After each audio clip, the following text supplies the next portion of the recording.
నేను ఎప్పుడూ తిరుగుతున్నప్పుడు ఆటో వెనకాల ఉన్న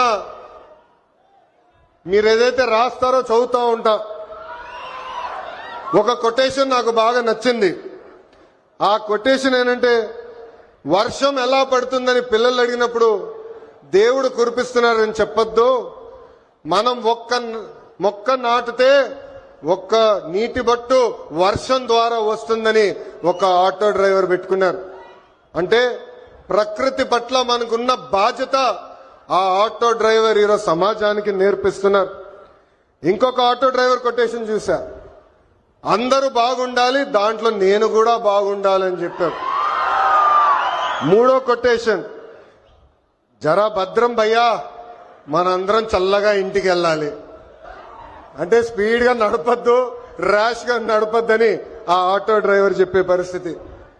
ఈ కొటేషన్లన్నీ మీకు ఎందుకు చెప్తున్నానంటే, మా ఆటో డ్రైవర్ల మనసు పెద్ద మనసు. ఎవరన్నా బ్యాగ్ మర్చిపోతే తిరిగి వాళ్ళకి అందిస్తారు, ఎవరన్నా పొరపాటున సెల్ ఫోన్ మర్చిపోతే వాళ్ళ ఇంటికి చేర్చుతారు. అంతేకాదు, విలువైన వస్త్రాలు దొరికితే ఏకంగా మా పోలీస్ సోదరులు దగ్గరికెళ్లి డబ్బులో లేని వస్త్రాలు దొరికినాయి, ఇది మీరు జాగ్రత్త వాళ్ళకి చేర్చాలని చెప్పే పెద్ద మనసున్న వ్యక్తులు మా ఆటో డ్రైవర్లు.